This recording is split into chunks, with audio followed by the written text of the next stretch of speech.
Okay, so we've now had a really nice refresher of the present subjunctive. We'll recall that we have a mnemonic, we fear a liar, and it gives us the vowels that we're going to use before our personal endings to show that this verb is not in fact indicative, but the subjunctive mood. So we looked at laudo, laudas, laudat, laudamus, laudatus, laudant in the first column. The forms that I just recited would be the indicative, and lo and behold, if we look at our mnemonic, we fear a liar. Well, the vowel that we use for first conjugation verbs, looking up to our conjugation at the top of the slide, is an E, the vowel of we. So laudem, laudes, laudet, laudamus, laudatus, laudent. And our translation is going to be one of wish, or adjussive or hortatory sense.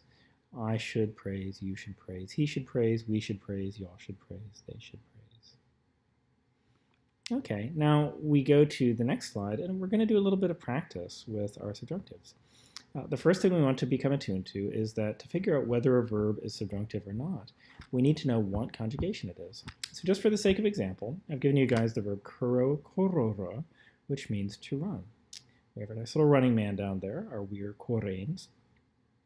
And the first thing that we need to identify is that short ere in the infinitive makes this a third conjugation verb, which means if we go back to we fear a liar, a, number 3, is the vowel that we use for third conjugation.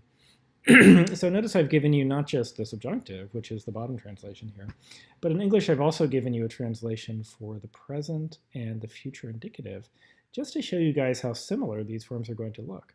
If you want to say we are running, the present of a third conjugation verb, you guys probably remembering way back when the endings for third, third-io, and fourth conjugation verbs in the present indicative are basically o, is, it, imus, itus, unt, with an I creeping in for the io verbs in strategic places.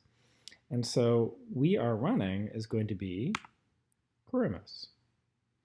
We will run, to take this present and make it into a future indicative, remember for third conjugation verbs, we change that I to an E. And there's a handy mnemonic here too, for those of you guys who like to learn things through rhymes. Say no to the bow in third, fourth, third io. Say yes to the E in the 4 and the 3. It's a little bit snappy. You could almost dance to it. And it helps you to remember that for third, third io, and fourth conjugation verbs, the sign of the future tense is the letter E. For first and second conjugation verbs, the sign of the future tense is bo, which we'll recall usually has a bi. So bo bis bit, bimus bitus bud. So since this is third conjugation verb, we're not going to use the bo. We're going to say no to the bo in third, fourth, third io, and yes to the E in the 4 and the 3, corremus. Then finally, what we've been waiting for, the subjunctive. How do we say let's run? Well, we take this same vowel and we change it to an A. We fear a liar, third conjugation, remember? And we get corramos. Okay, so take a minute and let that soak in. If we want to form the subjunctive, and we know the present indicative, we can take a guess. It's not always going to be the rule, but we can take a guess that just changing the vowel of the present indicative into the vowel that we remember from our mnemonic, we fear a, number 3, liar, will give us the correct subjunctive form. So let's try this again with a first conjugation verb, salto, saltãre, which means to leap or frolic. We have some frolicking animals. We have some hirki. We have some oways. We have some canes. And we have a hedgehog. Don't ask me how to say that in Latin. And again, we're going to do the present and future indicative, and then we're going to see how the subjunctive differs from these. So it's a first conjugation verb. So saltamos. We are frolicking. Remember I say no to the bow in third, fourth, third io? Well, this is not third, fourth, third io. This is the first. So we're going to say yes to the bow here. So saltabimos. We will frolic.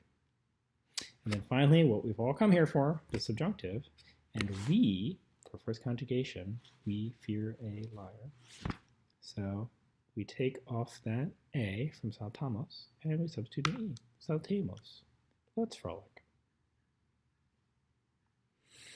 All right, now let's do 1 or 2 exercises, and what I'd like you to do for each of the coming slides is you're going to see the principal parts of the verb, and below that you have to identify what conjugation that verb is. And hopefully everything we've just discussed shows you how crucial it is to be able to identify the conjugation of a verb.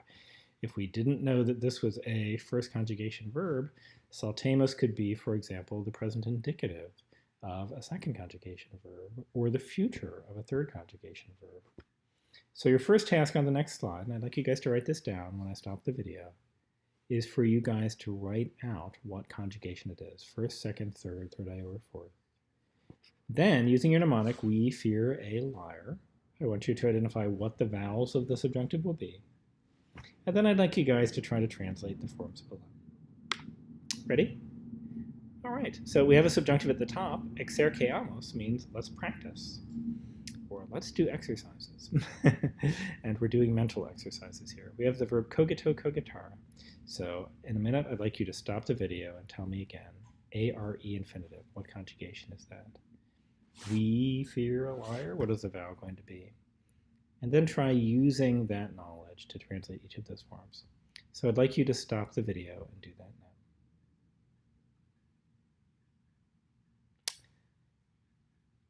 now. Okay, how did you do? All right, so hopefully you identified this as a first conjugation. The stem vowel is going to be an E for the subjunctive. So if we want to say let's ponder, repeat it with me. Cogitæmus. You should ponder. Cogites. Let them ponder. Cogitend. The negative of just the subjunctives is ne rather than no. So if we want to say let's not ponder, ne cogitæmus. There's a handy word utinam, which indicates that you have an optative subjunctive, a subjunctive of wish. Incidentally, if you've ever studied Greek, you'll know there actually is a separate optative mood in Greek. God help us all, right? There's more than just the indicative, imperative, subjunctive. There's a fourth mood called the optative. But in Latin, optative just refers to a special use of the subjunctive mood. So, utinam cogitet. I wish that he may ponder. And now we're making that second person plural. Notice the all and you all. So, utinam cogitatis. Then we're at let her ponder. Cogitet. And remember, her and him are indistinguishable unless we want to add a pronoun. So cogitet can also mean let him ponder. And finally, I should ponder. Well, I is first person. And remember, we always use the M for the present subjunctive, so cogitem. All right, so take a second and cogitatus.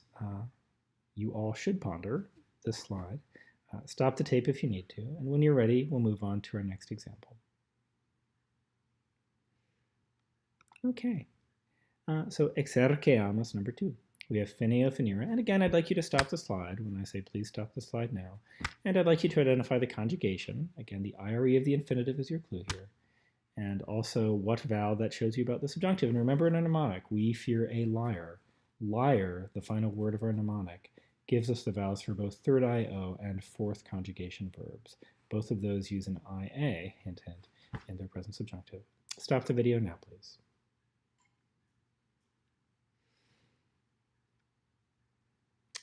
All right, so let's look at our answers. Hopefully you've spotted this as a fourth conjugation verb, because it is. And hopefully you spotted the vowels as, I gave you some pretty strong hints, IA. So if we want to say let me finish, finiam. We should finish, finiamus. Could also be translated as let's finish. May you finish, finias. May she finish, finiat. May they finish, finiat. And again, take a second, ponder the slide. If you want to copy down the examples or correct what you did on your own sheet of paper or in your notes, use this time to do that. And when you're ready, start the video again, and we'll move on to the next slide. One more exerceamus, and I'd like you guys to do the same thing. What conjugation does a short ERE in the infinitive with no IO in the first principal part tell you this is? We fear a liar, hint, hint, hint. And then how do we translate each of these phrases? Stop the video now. All right, ready to move on? Okay, short ERE makes this a third conjugation. We fear a liar, third word in our mnemonic. A is the vowel for third conjugations. So may we read, take off that whole ERE from your infinitive, and legamus. You should not read, notice that not, remember this is adjussive subjunctive, so we use not known, but ne. So ne legas. Again, take off that whole ERE from your infinitive and add an AS. Let us not read. Again, notice the not. Ne legamos. Let her read. Legat. Let them read. Legant. And again, now's as good a time as any for us to stop the video and for you to use this opportunity to take a look over the slide and see if you have any questions or if you need to make any corrections to your notes. So if you need to do so, stop the video now. All right, everyone ready to go on? Let's do one more sentence from this passage from the Troades. And if we want to, we could really think of this as two separate sentences. This is the sentence that follows immediately upon the sentence that we just translated. Remember, this is Hecuba speaking. She's the queen of Troy. In Greek, her name is actually Hecabe, and she's the wife of Priam. And she's the mom of all these heroes fighting by the walls of Troy. So she's the mom of Hector, the guy who's going to face up against Achilles in book 22 of the Iliad and finally meet his end at the hands of Achilles. She's the mom of Paris, that young kid who runs off with Helen of Troy and turns her into the face that launches 1,000 ships. And she's speaking, and we want to go through our sentence that comes next first and identify verbs and look for linking words that we can use as signposts to help us divide up the sentence into shorter clauses that we can attack one by one. So we see three verbs: tulit from pharo phara, starent, again we might have to look it up, from sto stara stati statum, and occidit. Notice a short I. It's not occidere, to kill, with a long I. It's occidere, which comes from to fall. So occido, occidere, occidi, occasum. All right. So he or she, notice the T in tulit, third person, has born. Starent, a subjunctive, so something funny is going on with this quam clause that's making starent be subjunctive. They might stand. Hard to say until we figure out what use of the subjunctive we've got. But notice the NT, our subject is a they, it's plural. And finally, occidit has fallen. And notice the T, he or she or it has fallen. So far, so good. So our next step, after we've read it through, again, try to just understand as much as you can as you read it out loud the first few times. Our next step is to chunk it up, look for linking words. And this quam in our subjunctive phrase is going to be useful to us. Remember, subjunctive phrases often we want to try to just set aside at the very beginning and just sort of ignore them while we figure out our main clause. Here our sentence is short enough that we can kind of just bring this into the fold and talk about it as we go. But taking this chunk by chunk, clearly the subordinate subjunctive is a subordinate clause. So let's start with the non-subordinate clause. Let's see if we can find our main subject and main verb. Seems like it must be tulit. And we're looking for something that's third person and singular, since tulit has a singular ending. And lo and behold, we have something that's nominative, which subjects need to be, and singular. And that's force, fortune, or chance. So chance has brought, or fortune has borne. We could surmise for the subject of tulit. Then again, sort of ignoring the subordinate clause, but superbe looks like it's nominative plural. And we said we know that we're looking for they, for starent. So it looks an awful lot like the haughty or the proud, superbe, the hubristic, we might almost say, to borrow the Greek word, is the subject of starent. The haughty were standing, or the haughty stand. And then we have another clause, which almost seems like it's linked to the previous by a colon. This could almost be a separate sentence. And we have a new nominative subject.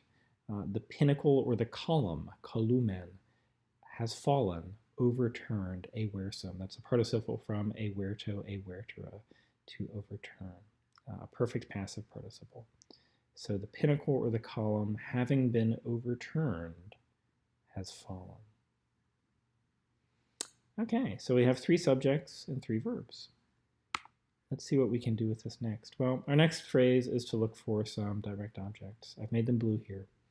So fortune never brought stronger proofs, our main clause. Notice maiora, that comparative adjective, literally greater proofs.